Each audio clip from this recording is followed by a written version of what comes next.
Yo, what's going on, guys? KrispyFlakes here. Welcome to Extra Crispy. For today's video, we're going to be reacting to this article by Grant Hughes titled "The One Flaw Every NBA Team Can't Ignore," man. So, before we get into this, guys, I gotta say, man, sorry if I seem down at all. I was just in a really dark place, man. Anniversary gift shopping. Oh my god. Not married. Me and my girlfriend going on 3 years of dating. And, oh my god, man. Just like 3 hours of just looking at I couldn't figure out what to get her, man. And everything out there is so damn tacky. It's so tacky. So it's just like, I don't know. Oh, I need some basketball. I need some basketball and something else. I don't know what, man. Let me know in the comment section below what else it is that I need. I need you to drop a like too if you guys don't mind doing that. But here we go. The one flaw. Is my mic working? Yes, it is. The one flaw every NBA team can't ignore, guys. So we got the Atlanta Hawks needing a backup point guard. I ain't gonna lie, man. Who the hell is their backup point guard? I see free. Is that Evan Turner right there? It'd be an interesting move if they did that, but I don't know if they even got a backup point guard. Like I think Trae Young's just playing all 48 minutes, and they're gonna be good to go with that. We got Boston Celtics pick and roll defense. Yeah. I will say, like, the perimeter defense is going to be pristine, man. I mean, not saying Kemba Walker's the best defender out there, but you got, like, Jaylen Brown, Marcus Smart always on the perimeter. That's always decent enough. But, yeah, man, I'm going to say that, like, guarantee teams are going to attack that pick and roll defense a lot, and it's going to hurt. It's going to hurt the Celtics a lot, man, because, like, typically you run pick and roll with the center and point guard. So, I mean, you know, if Kemba's the guy playing defense on the point guard, he's not the greatest thing in his hand right there.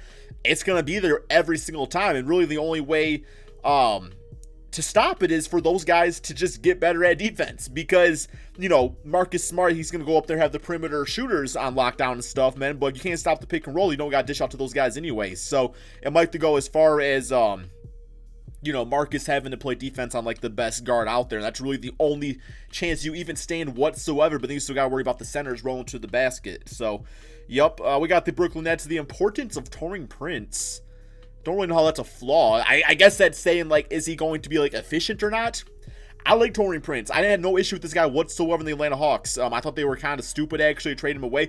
Not saying DeAndre Hunter's a bad player, but, I mean, Taurean Prince, like, I thought could have been a big-time piece to that puzzle. Anytime I watched him play, he was always a good player. So, I don't know, man. Maybe they just hope, like, DeAndre Hunter is, like, a better version of Taurean Prince. Not really sure. I liked him on the team, so we'll see what he does for the Brooklyn Nets, though.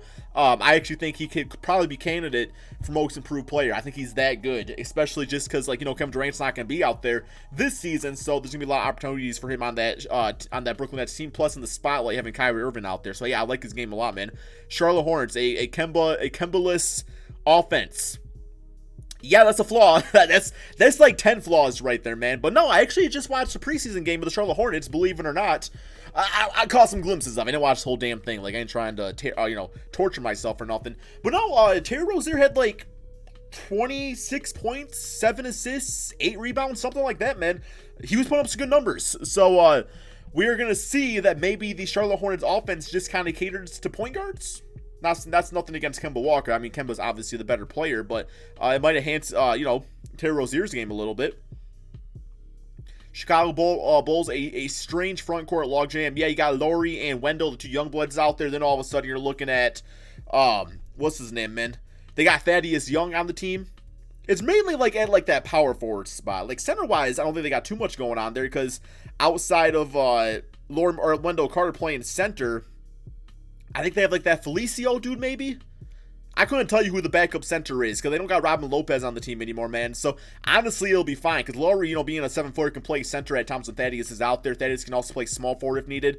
It will probably be fine. And then you got, like, Otto Porter. So, yeah, I don't think it's really that big of a deal. It's no different than, you know, a team having, like, a really good shooting guard off the bench when the team already has, like, good guards. Like, let's look at the damn Boston Celtics, for example, man. Like, you could say they got a logjam at the front, or at the, backcourt spot with Marcus Smart, Jalen, and Terry Rozier. Even Carson Edwards now, man, just dropped 8 3-pointers in a quarter. Next up, we got the Cleveland Cavaliers. Historically crummy defense. Yeah, who's going to play defense on that team? It's not going to be Colin Sexton. It's not going to be Darius Garland. Tristan Thompson's fine. Kevin Love can hold his own. Jetty Osman, yeah, okay, yeah, that team might actually be the worst defensive team of all time. What's this, man? No defense has ever been worse than the one the Cleveland Cavaliers fielded in 2018-2019, which set an all-time record by allowing 118 points per 100 possessions. Oh my god, dude. Well, yeah, it says right here, David Nwaba, probably the team's best perimeter stopper. Anytime David Nwaba is your team's best anything except best bench warmer, your team ain't going to be very good. Dallas Mavericks, small forward. I got one way to solve that. Just run Luka Doncic at the small forward spot, which he probably should be playing anyway, and then have Tim Hardaway at the 2. The team still got Steph Curry. I don't remember, but I'm also gonna say, man, when push comes to shove, I don't think we're gonna be seeing too much Dorian Finney-Smith, playing out there, in clutch time. So we'll see though. Denver Nuggets ignoring the corners. What's this? Nobody surrendered more corner threes than the Denver Nuggets. Yeah, you gotta play. That's because not only is the 3-point shot utilized so much more these days, but also the corner 3 is notorious for being the easiest 3-point shot to make. I guess just from arc and just distance from the basket, I think it's the shortest distance or something like that, man. I don't know. That's what the scientists tell me, at least. Bill Nye, the science guy, guys like that. But regardless, you gotta play defense out there. It's and I don't know if a lot of that is just maybe because they are running some sort of zone. Just because, Jokic, not the greatest defender, not the worst, but sometimes you'll see a team, or even in the backcourt, if the backcourt's not playing good defense, they'll run a zone which just kind of masks some of that. And often some of those, what is it, the 2-3 zone, I think, that the corners are often left open. It's either that, maybe it's the 3-2, I don't know. Or the 1-3, it's one of the zones out there. I just forgot which one it was. Detroit Pistons, close range woes. So yeah, basically saying that the Pistons took just 35% of their shots to the rim, which ranked 22nd. They only convert 61% of those shots. That's because damn Andre Drummond, it tries to do more than just dunk the basketball. He tries to do all these stupid ass hook shots and everything like that. It gets very frustrating to watch at times. So yeah, make your damn layups, guys. Make your hook shots. The closer you get, in theory, the easier it should be to score the basketball. Unless you're me, man. I will be quite honest. About 20-30 feet behind the 3-point line is usually where I do my work the most at. The closer I get, the worse I get at basketball. It's really a strange phenomenon. We got the Golden State Warriors, wing defense. Yep. You lost Iguodala, Kevin Durant. Let's not underrate Kevin Durant defensively, one of the best forwards in the NBA. And now you have Alfonso McKinney, I think his name is, and Jordan Poole. So yeah, probably gonna take a little bit of a dip right there defensively. Houston Rockets, Russell Westbrook standing around. I don't really expect that. I expect when James Harden has the ball in his hands, you're going to see Russell Westbrook running off a lot of screens, cutting to the basket. Russell does not come off to me as somebody that just likes to stand around. But it says right here his lack of movement is equally noteworthy. So I could be wrong about that. Maybe he does just sit around a lot. But playing with a different type of guy like James Harden, who is a different style of player than Paul George, maybe that will up the way he plays the game himself. Indiana Pacers playmaking until Victor Oladipo returns. I am curious if we're going to be seeing a lot of TJ McConnell, playing that natural point guard spot, because when Oladipo gets back, you probably run a lot of the offense through Oladipo. Malcolm Brogdon, though, while I do think is more of a 2 out there, I do think we will see him a lot of time out there playing the point guard spot, especially to start the season. But, it's going to come times where maybe he doesn't want to play the point guard spot, or it's just not working out, so they are going to go TJ McConnell in the backcourt a lot. Los Angeles Clippers passing. Well, I will say one way to fix that is a trade that I think needs to happen, and that is bringing Kyle Lowry to the team. I've been saying that for a few months now, man, and there's actually rumors that it might actually happen now. So Kyle Lowry, one of the best passing guys out there, also has chemistry with Kawhi Leonard. Now, as far as the team passing as a whole, Lou Williams is good at it. He'll get you a few assists. Patrick Beverley will do fine enough. You just don't really have that natural 7 to 8 assist guy on the team. So it's going to be definitely a team effort, moving the ball, everybody doing their part with that. Los Angeles Lakers, the potential for coaching controversy. Yeah, the thing is, though, is that right now you got Frank Vogel as the head coach. It's not like Jason Kidd is some historically amazing coach out there. We're yo, you got to pass the reins on to Larry Brown or Pat Riley or something like that. It's no, it's Jason Kidd. He's a good coach, but I'm not, I would not be fearful for my life saying oh, Jason Kidd's going to take this team over. He don't give out that vibe to me, I guess. I don't know. Memphis Grizzlies, the grind. Yeah, when you got a younger team like that, man. I almost said 0-8 Let's not hope they're that. No, but just playing a 2-game season in general, it's something that they have to get used to, which is more impressive when you see guys like Luka Doncic coming to the NBA, or really just any rookie in general, and just dominate like they do over the course of an entire season. You know, it's just crazy because those guys are not used to playing that many games in that short a period of time. Miami Heat rim protection. I think Bam will be fine as a center. You got Jimmy Butler that's going to help the team out too. So, like, just having that good perimeter defensive guy like that, it's going to be more difficult for guards and guys to get to the basket. But, yeah, I think Bam will be fine. I think a lot of it's just like a learning curve. So, we'll see. Milwaukee Bucks, guard rotation. Well, Eric Bledsoe's out for the beginning of the season. You got Wes Matthews, Kyle Korver. Who the hell's their backup? Oh, yeah, you got George Hill. Yeah, I think... Sure. I mean, you do have a lot of guards out there. Pat Connaughton, Connaughton is how you say it, or Connaughton, something. Dante DiVincenzo, Sterling Brown. He ain't gonna play. He ain't gonna play, man. Minnesota Timberwolves wing scoring. Curious what Jarrett Culver does for the team out there. Would you really consider him a wing player though? Maybe. Robert Covington's nice. I think Andrew Wiggins is in for a bounce back season.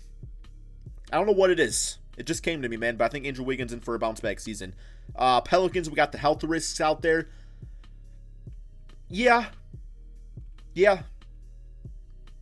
Okay. Yep. New York Knicks, all of the flaws. See, the thing about the Knicks, though, is that they do have some good veterans on the team. People think the team's going to be bad. Like, just historically, just not good at all. When you have that going for you, and you have that lack of pressure, you can go out there and just simply play basketball. And you have no pressure whatsoever, because if you lose a game, people expect it. Knicks actually a sleeper team to make the playoffs in the Eastern Conference, guys. I'm saying it. They have a good mix of veteran and young player presence. Mitchell Robinson's in for his best year. Julius Randle could build on what he did last year, man. Watch out for the New York Knicks. I like Dennis Smith a lot, too. OKC Thunder, looming uncertainty. Yeah, this is one team that I expect to be completely blown up by the time the trade deadline comes around. I expect CP3 to be gone. I expect Steven Adams to be gone. That's it. And Gallinari. Maybe one of those guys stick around. If I had to bet on any of them, it would probably be Gallinari, because I think he's on an expiring contract. But we'll see. Orlando Magic, the ugly free throw rate. You gotta make free throws. Yep. That's like some of these I don't got much to say about. Like, yeah, bitch asses can't make your free throws, make your damn free throws. Dwayne Casey does not look happy with Aaron Gordon there. Wow. Oh my god. Okay. Philadelphia 76ers, clutch Butler replacement. See, I'm going to say that JJ Redick is going to be just as big of a, like it needs, well, I guess, like, if Butler does, okay, that's what they're trying to say. I guess clutch shots in general, man. So, yeah, who's going to hit the clutch shots? I can't. Like, Tobias Harris, maybe? Maybe. Josh Richardson doesn't really give me the whole clutch gene to him. I'm proud. Joel Embiid, Ben Simmons, okay, see if they're ready for that. I think for Joel take the next big step, he's got to be a guy that demands that ball in clutch situations, though. Phoenix Suns defensive rebounding. You have the great Aaron Baines as the official Aaron Baines fan base Twitter page would say. So, yeah, they'll be fine. Portland Trailblazers defensive disruption. Okay, so does that mean just, like, getting turnovers and stuff? Yeah. I wasn't a big fan of some of the players they lost this previous offseason, guys. And I wasn't a big fan of the guys they replaced them with. Like Al-Farouq Aminu, Mo Harkless I'm seeing right here. But they got, like, Kent Bazemore, who doesn't really scream defense. He's more like an offensive guy. I mean, Zach Collins is going to get a bigger opportunity this season. Of course, Hassan Whiteside's decent enough defensively, I would say. But, yeah, perimeter-wise, I'm a little nervous about the team going forward. Sacramento Kings, half-court offense. You guys got such a young team out there. You got a great shooter in Buddy Hield. You guys should not be running a lot of half-court. You guys should be running that ball up and down the court, tiring other teams out, and just scoring on the run. But yeah, you got especially when you got like a younger player like De'Aaron Fox, younger point guard like that. He has to be able to go out there and execute the offense like that. And the guys got to go out there, know where they're at, and he's got to be able to find them. San Antonio Spurs, too many cooks in the backcourt. They got a very deep backcourt. That is true. Like, I'm just kind of thinking about that. DeJounte Murray, Derek White, Bryn Forbes. I don't think Patty Mills even really plays anymore, does he? So, yeah, they also got Marco Bellinelli. Oh, my God. Lonnie Walker? Who the hell is going to play? Could see that team making a trade soon. Toronto Raptors, wing rotation, or we can just sum it up by saying replacing Kawhi Leonard. It's not great, man. OG could have a good season. Stanley Johnson sucks. Like, I'm just going to say that. Stanley Johnson sucks. Norman Powell's fine. Patrick McCaw, 3-time championship winner. Ronda College Jefferson, okay, sure, why not? Utah Jazz, Frontcourt, heft. I'm very curious if this team's going to take a dip defensively, because while you do have Rudy Gobert on the team, and like Mike Conley's a decent enough defender, I feel like just, you gain something by having Bogdanovic at the power forward spot now, offensive-wise, but you'll lose something by no longer having Derek Favors there, right? And then, of course, Ricky Rubio is actually one of the better defensive guards in the NBA. So, yeah, man, we got our final team here. Washington Wizards, the hopelessness of it all. Yeah, okay. Yeah, just trade Bradley Beal and let's start that rebuild. Just do that. We're not going to talk about you Washington Wizards fans. You guys know Bradley Beal needs to leave the team. Because you guys aren't going to do nothing, the next 3-4 seasons, and he's just wasting his prime. You might as well get something of decent back for him, guys. Anyway, thank you all so much for watching. Be sure to drop that like, subscribe to my channel, and peace out, my friends.